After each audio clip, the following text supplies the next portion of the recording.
Hello students, সকলকে স্বাগতম আমাদের LRNR ক্লাসেস এই ইউটিউব চ্যানেলে। আমি সুব্রত মণ্ডল, আর আজ আমি তোমাদেরকে পড়াতে যাচ্ছি ওয়েস্ট বেঙ্গল বোর্ডের ক্লাস 7-এর ইংলিশের লেসন 7, যা হচ্ছে মোগলি অ্যামং দ্য উলফস, যার ইউনিট 2। আমরা ইতিমধ্যে ইউনিট 1 পড়ে এসেছি। যারা তোমরা এখনও পর্যন্ত ইউনিট 1-এর সেই ভিডিও দেখোনি, তোমরা অবশ্যই এই ভিডিও দেখার আগে তা দেখে এসো। এবার দেখো, এই ভিডিওতে অর্থাৎ এই ইউনিট 2 পড়ানোর আগে একটু আমরা আলোচনা করে নেব আমাদের ইউনিট 1 সম্বন্ধে। আমরা ইউনিট 1-এ পরিচয় পেয়েছি ফাদার উলফ, মাদার উলফ, তাবাকি এবং শের খান সম্বন্ধে। সেখানে আমরা দেখেছি যে ফাদার উলফের সঙ্গে তাবাকির একটি কথোপকথন, যেখানে তাবাকি বলছে যে শের খান অর্থাৎ সেই বাঘটি, যে কিনা তার ওয়েঙ্গুঙ্গার সেই আশ্রয়স্থল, তার সেই জঙ্গল ছেড়ে সে হাজির হয়ে গেছে এই শিওনি পাহাড়ের জঙ্গলেতে শিকার করার উদ্দেশ্যে। এই কথা শোনার পর এই ফাদার উলফ প্রচণ্ড রেগে গিয়েছিল। কারণ কি? কারণ জঙ্গলের নিয়ম রয়েছে, এক জঙ্গল থেকে অন্য জঙ্গলে যাওয়ার পূর্বে অবশ্যই সেই জঙ্গলের যারা সমস্ত শিকারী প্রাণী রয়েছে তাদেরকে ওয়ার্নিং দিতে হয়। কারণ কি? কারণ হতে পারে যে এই শের খানের গর্জনেতে বাকি সমস্ত শিকার হয়তো চলে যেতে পারে অন্যত্র, ফলে এরা আর শিকার পাবে না। আর ঠিক এই জন্যই এখানে ফাদার উলফ তার রাগসে প্রকাশ করেছিল। এবার তার পরবর্তী যে অংশ সেখান থেকে পড়ব আজকেতে। দেখো, প্রথম বলছে এই ইউনিট 2-এ যে Father Wolf ran out a few paces. এখানে পেসেস কথার অর্থ হচ্ছে পদক্ষেপ। তাহলে কি বলছে? যে ফাদার উলফ, বাবা নেকড়ে, র্যান আউট, সে দৌড়ে এগিয়ে গেল কয়েকটি পদক্ষেপ, অ্যান্ড হার্ড, এবং সে শুনতে পেয়েছিল শের খানকে মাটারিং অ্যান্ড মামলিং, বিড়বিড় করতে এবং অস্ফুটভাবে বা অস্পষ্ট স্বরে কিছু একটা বলতে, স্যাভেজলি, প্রচণ্ড ক্রুদ্ধ অবস্থায় বা উদ্দাম বা বন্যভাবে, as he tumbled about in the scrub, এবং সেই সময়তে সে একটি ঝোপের মধ্যে গড়াগড়িও খাচ্ছিল। The fool has no more sense than to jump at a woodcutter's campfire, and he has burned his feet, said Father Wolf with a grunt. তারপর বাবা নেকড়ে অর্থাৎ সেই যে মাটারিং, সেই যে মামলিং শোনার পর সে বুঝতে পারল, তখন সে বলল যে the fool has no more sense, এই বোকাটার কোনো তো বুদ্ধিই নেই than to jump at a woodcutter's camp fire, একটা কাঠুরের রেখে যাওয়া অর্থাৎ ওপেন এয়ারের মধ্যে বা খোলা বাতাসের মধ্যে তার যে ক্যাম্প ফায়ার, যে জ্বালানি, সেই জ্বালানিতে কী করছে? সে ঝাঁপ দিয়ে ফেলেছে। অর্থাৎ এই ঝাঁপ দেওয়া ছাড়া তার তো আর কোনো বুদ্ধি নেই। And he has burned his fit, এবং ঠিক এইভাবে সে তার পা পুড়িয়ে ফেলেছে। তাহলে কি বলছে এখানে? বাবা নেকড়ে একটু ঘোঁত ঘোঁত শব্দে, এখানে গ্রান্ট কথার অর্থ কি না, একটু অপ্রসন্ন হয়ে ঘোঁত ঘোঁত একটু শব্দ তুলে সে বলল যে এই বোকাটার তো আর কোনো বুদ্ধি নেই কি করা ছাড়া না এই উডকাটারের ক্যাম্পফায়ারে ঝাঁপ দেওয়া ছাড়া, এবং তার ফলে সে তার পা পুড়িয়ে ফেলেছে। Said father wolf with a grunt, এই কথাটা বলল বাবা নেকড়ে একটু অপ্রসন্নভাবে ঘোঁত ঘোঁত আওয়াজ তুলে। Something is coming up hill, said mother Wolf, তখন মা নেকড়ে বলে উঠল যে কিছু একটা পাহাড়ের উপর দিকে উঠে আসছে। টুয়াইচিং ওয়ান ইয়ার, তার একটি কানকে সে সংকুচিত করে সে কথাটা বলে উঠল। দ্য বুশেস রাসেল্ড, এবং কি হলো? ঝোপঝাড়গুলো একটু খসখস আওয়াজ তুলল, অর্থাৎ ঝোপঝাড়ের মধ্যে একটি খসখসে আওয়াজ শোনা গেল। A little and father wolf got ready to leap, অর্থাৎ যেই মাত্র অল্প পরিমাণে একটি খসখসে আওয়াজ শোনা গেল সেই ঝোপঝাড়ের মধ্যে, তখন কি হলো? কোনো একটু বিপদের আশঙ্কা ভেবে এখানে ফাদার উলফ রেডি হয়ে গেল, সেখানে প্রস্তুত হয়ে গেল টু লিপ, লাফ দেওয়ার জন্য। এখানে লিপ কথার অর্থ হচ্ছে জাম্প, অর্থাৎ ঝাঁপানোর জন্য বা লাফ দেওয়ার জন্য। এখানে ফাদার উলফ হয়তো ভাবলো যে হয়তো কোনো বন্য পশু আসছে অথবা শের খান এখানে এগিয়ে আসছে এবং সেই বিপদের কথা চিন্তা করে সেখানে সে প্রস্তুত হয়ে গেল নিজে থেকেই যে ঝাঁপিয়ে বা লাফ দেওয়ার জন্য তার দিকেতে। Then if you had been watching, যদি তুমি লক্ষ্য করতে, অর্থাৎ এখানে আমাদের যে গল্পের যে লেখক রুডিয়ার্ড কিপলিং তিনি বলছেন যে যদি তুমি লক্ষ্য করতে, ইউ উড হ্যাভ সিন, তবে তুমি দেখতে পেতে, the most wonderful thing in the world, এই দুনিয়ার এই বিশ্বের সবথেকে বিস্ময়কর সেই জিনিসটাকে। ম্যান, মানুষ, হি স্ন্যাপড, সে একটু রাগস্বরে বলে উঠল। কে বলে উঠল? এখানে হি হচ্ছে অবশ্যই আমাদের ফাদার উলফ। এখানে ফাদার উলফ একটু রাগস্বরে সে বলে উঠল যে ম্যান, মানুষ, এ ম্যানস কাব, একটা মানুষের বাচ্চা, লুক, দেখো, directly in front of him, তার ঠিক সামনেতেই, holding on by a low branch, একটা নিচু ডালকে ধরা অবস্থায়, স্টুড, দাঁড়িয়ে ছিল, a brown baby who just walk, দাঁড়িয়ে ছিল একটা বাদামি চামড়ার একটি বাচ্চা যে কিনা হয়তো সেইমাত্রই হাঁটতে শিখেছে। He looked up into Father Wolf's face, সে তাকিয়েছিল সেই বাবা নেকড়ের মুখের দিকেতে, অ্যান্ড লাফড, এবং সে হাসছিল। Is that a man's cub, said mother Wolf, তখন মা নেকড়ে প্রশ্ন করল, আচ্ছা এটা কি কোনো মানুষের বাচ্চা? I have never seen one, আমি এমনটা কখনোই দেখিনি কো। ব্রিং ইট হিয়ার, তুমি ওকে এখানে নিয়ে এসো তো। I have heard now and again of such a thing, আমি এমন মানুষের এই বিবি সম্বন্ধে আমি এর আগে শুনেছি অনেকবার, but never in our pack or in my time, কিন্তু কখনো দেখিনি কো আমি আমাদের দলের মধ্যে অথবা আমার সারা জীবনের মধ্যেও। সেড ফাদার উলফ, বাবা নেগড়ে কথাটা বলে উঠল। He is altogether without hair, সে পুরোপুরি লোমবিহীন বা চুলবিহীন, অর্থাৎ তার সারা শরীরে কোথাও কিন্তু সেইভাবে কোনো লোমই নেই কো।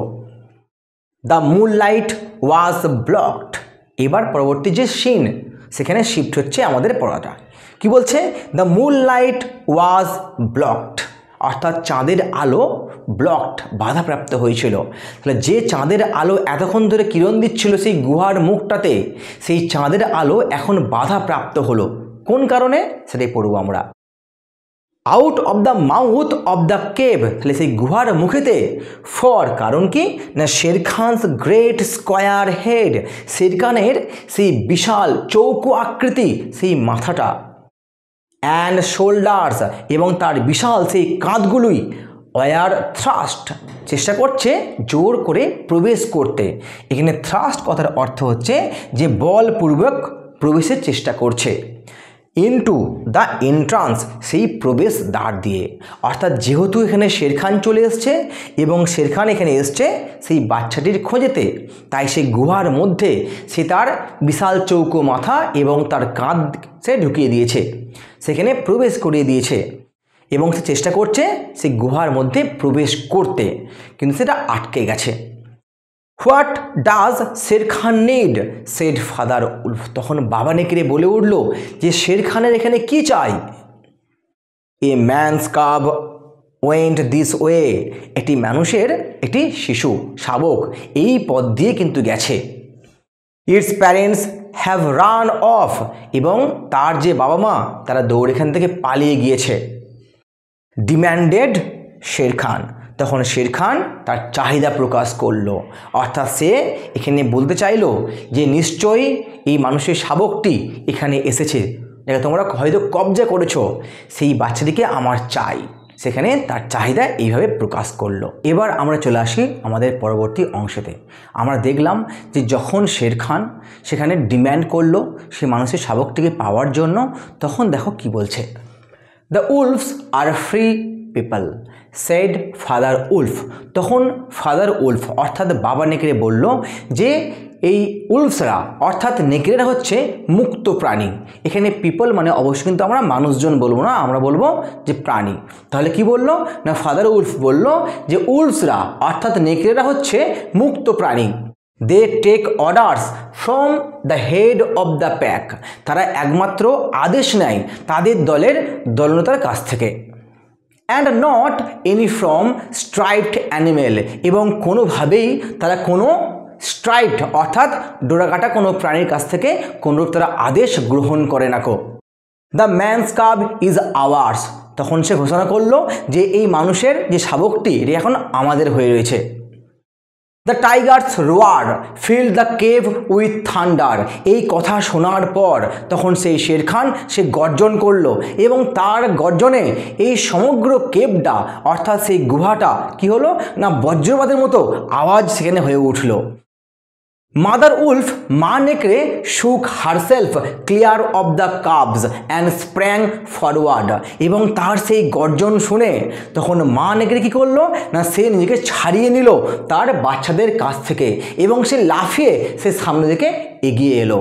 হার eyes were like two green moon in the darkness, সেই অন্ধকারের মধ্যে তার দুখানা চোখ ঠিক দুখানা সবুজ চাঁদের মতো হয়ে গিয়েছিল। ফেসিং, যে পুরো মুখোমুখি হয়েছিল the blazing eyes of the tiger, সেই শের খান বা বাঘটির জ্বলন্ত চোখের দিকেতে। Shere Khan might have faced Father Wolf, Shere Khan হয়তো এই ফাদার উলফের সঙ্গে সে হয়তো মুখোমুখি হতে পারত, সে হয়তো মোকাবিলা করতে পারত। But he could not stand up against mother Wolf, কিন্তু সে কোনোভাবেই সে দাঁড়াতেও পারবে না কো এই মা নেকড়ের কাছেতে। হি নিউ, সে খুব ভালোভাবে জানতো যে দ্যাট হোয়ার সি স্টুড, যেখানে এখন এই মাদার উলফ দাঁড়িয়ে রয়েছে, she had all the advantage of the ground, সেই জায়গার সমগ্র যে সুযোগ সুবিধা তা সেখানে পেয়ে যাচ্ছে। and would fight to death, এবং সে কিন্তু লড়াই করবে আর তার মৃত্যু পর্যন্ত। তাহলে আমরা কি দেখেছিলাম যে শের খান যেহেতু তার মুখ এবং কাঁধ সে প্রবেশ করেছিল সেই গুহার মধ্যে, তাহলে সমগ্র যে অ্যাডভান্টেজটা বা সুযোগটা কিন্তু পেয়েছিল এখানে মাদার উলফ, তাই সে পিছিয়ে আসবে এখানেতে এই শের খান। তাই লেখা আছে কি দেখো যে শো হি ব্যাকড আউট, তাই এখানে শের খান সে পিছিয়ে গেল। অফ দ্য কেভ মাউথ, সেই গুহার মুখ থেকে, গ্রাউলিং, গজরাতে গজরাতে বা গর্জন করতে করতে। Shere Khan speaks this much truth said father Wolf, এবার শের খান চলে যাওয়ার পর এখানে ফাদার উলফ এবার মাদার উলফকে বলছে যে শের খান কিন্তু ঠিক কথাই বলেছে, ও কিন্তু সত্য কথাই বলেছে। কি কথা বলেছে না এখানে অবশ্যই শের খানের শিকার হচ্ছে এই শাবকটি, কোনোভাবেই এটা আমাদের হতে পারে না কো। The cub must be shown to the pack, এই কাবটিকে অর্থাৎ মানুষের এই শাবকটিকে অবশ্যই দেখাতে হবে আমাদের দলের কাছেতে। Will you still keep him, তুমি কি তাকে এখনও রাখবে? অ্যাসিউডলি, নিশ্চিতভাবে। আই উইল কিপ হিম, তাকে আমি রাখবো আমারই সঙ্গে। সেট মাদার উলফ, মা নেকড়ে বলেছিল। লাই স্টিল লিটিল ফ্রগ, ওই শুয়ে পড়ে চুপটি করে ওই ছোট্ট ব্যাং। Oh you Mowgli the frog, oh Mowgli, Mowgli the frog, তোমাকে আমি নাম দিলাম। দ্য টাইম উইল কাম, এক সময় আসবে। When you will hunt Shere Khan, যখন তুমি শের খানকে তখন তুমি শিকার করবে। As he has hunted you, যেমন সে আজ তোমার শিকারে এসেছিল। Akela the great grey lone wolf, Akela ছিল কি সেই বিশাল আকারে ধূসর রঙের সেই নেকড়েটি। Who led all the pack, যে এই পুরো দলটাকে অর্থাৎ এই উলফদের পুরো দলটাকে সে নেতৃত্ব দিত। বাই স্ট্রেংথ অ্যান্ড কানিং, তার শক্তি এবং বুদ্ধিমত্তা দ্বারা। লে আউট, সে শুয়েছিল অ্যাট ফুল লেন্থ, অর্থাৎ গা হাত পা এলিয়ে বা ছড়িয়ে। অন হিস রক, তার সেই আশ্রয় স্থল সেই পাথরের উপরেতে। হু স্পিক্স ফর দিস কাব, কে এই বাচ্চাটির হয়ে, কে কে কথা বলবে। এখানে স্পিক্স ফর বলতে পারি আমরা যে সমর্থন কে করছে, অর্থাৎ এখানে যে কাপটি আমাদের দলে থাকবে সে যে আমাদের দলের মধ্যে সে অন্তর্ভুক্ত হবে এই নিয়ে কারাকে সাপোর্ট করছে আমাকে বলো। সেখানে প্রশ্ন রাখলো, তাই শেড আকেলা প্রশ্ন করলো অ্যামং দ্য ফ্রি পিপল, অর্থাৎ এই মুক্ত প্রাণীদের মধ্যে হু স্পিক্স, কে বলো, কে সাপোর্ট করছে, কে এর হয়ে কথা বলছে। দেয়ার ওয়াজ নো আনসার, কোনোরূপ কোনো উত্তর এলো না কো। মাদার উলফ গট রেডি, এবার মা নেকড়ে সে কিন্তু প্রস্তুত হয়ে গেল। ফর হোয়াট শি নিউ, যা সে জানতো would be her last fight, হয়তো এটাই তার শেষ যুদ্ধ হবে। If things came to fighting, যদি তেমন পরিস্থিতি আসে যুদ্ধ করার মতো। অর্থাৎ এখানে বলতে চেয়েছে যে মাদার উলফ যখন দেখলো যে কোনরূপ কোনো উত্তর আসছে না কো তাকে দলের মধ্যে অন্তর্ভুক্ত করা নিয়ে, তখন সে প্রস্তুত হয়ে গেল। যদি তেমন কোনো পরিস্থিতি আসে সে তার জান দিয়ে দেবে, তবে কিন্তু সে বাচ্চাটিকে সে ছাড়বে না কো। এবার চলে আসবো আমাদের পরবর্তী যে অংশ নিয়ে। দেন দ্য অনলি ক্রিয়েচার, তারপর সেই একমাত্র সেই পশুটি বা জন্তুটি who is allowed at the pack council, যাকে অনুমতি দেওয়া হয়েছিল এই সভার মধ্যে, ওয়াজ বালু দ্য বিয়ার, সে হচ্ছে বালু নামে একটি ভল্লুক। হি রোজ আপন হিজ হেড, সে তার মাথা তুলল, অ্যান্ড গ্রান্টেড, এবং সে ঘঁত ঘঁত করে সে বলল, সে আওয়াজ তুলে বলল, I speak for the man's cub, আমি কথা বলছি বা আমি সমর্থন করছি এই মানুষের শাবকটির হয়ে। Let him run with the pack, তাকে আমাদের এই দলের সঙ্গে চলতে দেওয়া হোক। And be entered with the others, এবং তাকে সকলের মধ্যেই তাকে গ্রহণ করে নেওয়া হোক। I myself will teach him, আমি নিজেই তাকে শিক্ষা দেব। We need yet another, said Akela, অর্থাৎ বালুর সাপোর্ট করার পর তখন আকেলা বলল যে আমাদের আরও একজনের সমর্থন প্রয়োজন। বালু হ্যাজ স্পোকেন, বালু কথা বলেছে। And he is our teacher for the young cubs, এবং সে আমাদের যে শিশু শাবক রয়েছে তার জন্য কি সে একজন শিক্ষক। হু স্পিক্স বিসাইড বালু, এখন কে বালুর পাশাপাশি তাকে সমর্থন করবে বলো। A black shadow drop down into the circle, একটা কালো ছায়া সেই বৃত্তের মধ্যে সে টুপ করে নামলো। এখানে যে সার্কেল বলছে মানে কি, অর্থাৎ সেখানে যে সভা চলছিল সকলে বৃত্ত আকারে সেখানে ছিল, তো সেই বৃত্তের মধ্যে এর কালো ছায়া এসে পড়ল। ইট ওয়াজ বাঘিরা, এটা ছিল বাঘিরা দ্য ব্ল্যাক প্যান্থার, বাঘিরা নামে সেই কালো চিতা। এভরিওয়ান নিউ বাঘিরা, সকলেই বাঘিরাকে জানতো। And nobody dared to cross his পথ, এবং কেউই সাহস করতো না তার পথকে মারিয়ে যাওয়ার বা তার পথ পেরিয়ে যাওয়ার। For he was as cunning as a jackal, কারণ সে ছিল চতুর ঠিক একটি শেয়ালের মতো। As bold as a buffalo, সে ছিল শক্তিশালী ঠিক একটি মহিষের মতো। অ্যান্ড অ্যাজ রেকলেস, সে ছিল বেপরোয়া। অ্যাজ এ উন্ডেড এলিফ্যান্ট, একটা আহত হাতির মতো, অর্থাৎ কোনো হাতি আহত হলে ঠিক যেমন বেপরোয়া হয়ে ওঠে সেই হাতিটি, ঠিক তেমন ছিল সে রেকলেস। বাট কিন্তু he had a voice as soft as wild honey dripping from a tree, কিন্তু তার যে কণ্ঠস্বর ছিল সেটা ছিল খুবই মোলায়েম, খুবই মধুর, ঠিক যেন কোনো বনের গাছ থেকে মধু পড়লে ঠিক যেমন শব্দ হয় ঠিক তেমন ছিল তার গলার শব্দ, গলার আওয়াজ। To kill a little cub is shame, ছোট্ট একটি শাবককে হত্যা করা কি খুব লজ্জার ব্যাপার একটা। Besides, he may make better sport for you when he is grown, তার পাশাপাশি সে হয়তো তোমার হয়ে একজন বড় শিকারী হতে পারে যখন সে বড় হয়ে উঠবে। বালু হ্যাজ স্পোকেন হিজ বিহাফ, বালু তার হয়ে কথা বলেছে। এখানে হবে বালু has spoken on his behalf, বালু এখানেতে তার হয়ে অর্থাৎ বাঘিরের হয়ে সে সমর্থন জানিয়েছে যেন। সেড বাঘিরা, বাঘিরা বলেছিল। Men and their cubs are very wise, মানুষ এবং তাদের শাবকরা খুবই বিচক্ষণ হয়, খুবই জ্ঞানী হয়।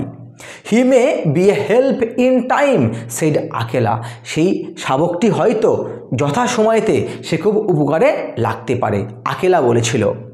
ট্রুলি, সত্যি করেই এ হেল্প ইন টাইম, যথাসময়ে একটি সাহায্য যা কিন্তু অবশ্যই প্রয়োজন রয়েছে।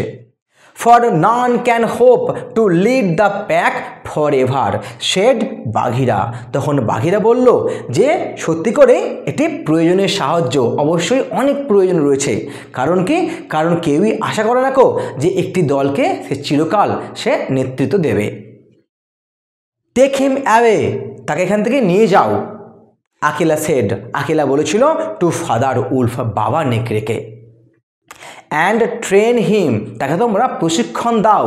As befits one of the free people, যেন কি সেই উপযুক্ত হয় এই মুক্ত প্রাণীদের জন্য।